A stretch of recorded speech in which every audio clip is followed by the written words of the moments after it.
Drug bust at the port of Houston. Officials say they stopped more than 1,000 barrels of chemicals. Las Vegas, a city built on illusion, neon lights, casino towers, endless nights where fortunes rise and collapse in seconds. But beneath the glitter, another empire thrived. Not built on cards, not built on dice, but on chemicals, on silence, on fear. The cartel called it El Palacio, the palace, because it wasn't just a hub, it was a kingdom, a drug empire hidden inside the desert city. For years, whispers spread across the strip, casino vaults filled with more than cash, nightclubs doubling as distribution centers, luxury condos used as stash houses. The DEA noticed unusual shipments, chemicals routed through Nevada disguised as cleaning supplies, containers arriving from Mexico, rerouted through California, then lost in Las Vegas paperwork. The FBI traced encrypted communications bouncing between servers in Vegas, Mexico City, and Dubai. And ICE flagged casino employees with sudden wealth, cars, houses, vacations that didn't match their salaries. The pieces didn't fit at first, but then came the break.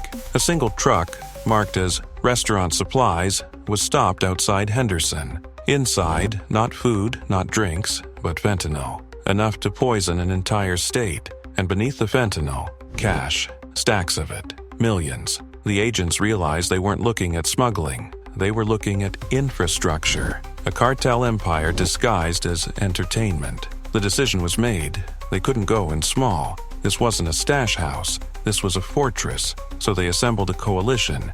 DEA, FBI, ICE, Las Vegas Metro Police, 2,000 officers in total, the largest joint operation in Nevada's history. They called it Operation Desert Storm 2. At 2:47 a.m., the silence broke. Teams stormed the casinos. Doors splintered, vaults cracked, servers seized. The strip lit up like a battlefield. Tourists scattered, trucks screeched, and from the shadow, gunfire. The cartel wasn't surprised. They were waiting. Automatic rifles, snipers perched on rooftops, booby-trapped penthouses rigged to explode. The officers pushed forward anyway, 2,000 strong, a tide of shields, rifles, and rage. Inside El Palacio, chaos bloomed. Agents found tunnels dug beneath casinos. One led to a stash vault, another to a server room, a third to the desert. The cartel had built escape routes into the sands themselves, SUVs loaded with cash, motorcycles armed with rifles, a corridor of chaos stretching into the Mojave. The firefight lasted hours. Helicopters hovered over the strip. Drones swarmed the rooftops. Snipers locked targets. By sunrise, the empire was gutted. 60 arrests, 23 dead, hundreds of millions seized. But the victory was poisoned, because inside the server room, agents found something worse than drugs. Files, encrypted, detailed, schedules of patrols, names of officers, blueprints of Las Vegas itself. The cartel hadn't just infiltrated the city, they had mapped it. Every blind spot, every weakness, every crack. The raid ended. The headlines screamed victory. Massive DEA and FBI operation crushes cartel empire in Las Vegas. But inside the agencies, the mood was darker, because the cartel didn't lose. It adapted. It sacrificed one fortress to protect the network, and the network was still alive.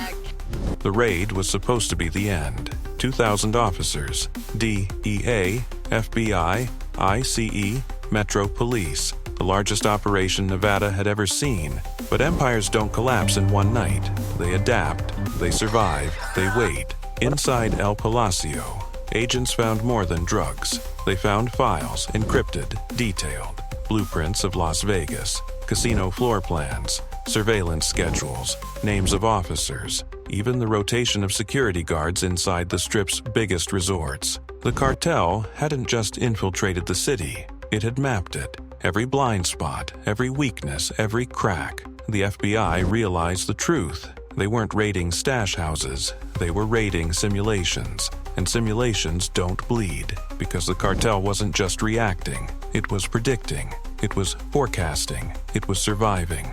Weeks after the raid, silence returned to Las Vegas. Tourists flooded the strip.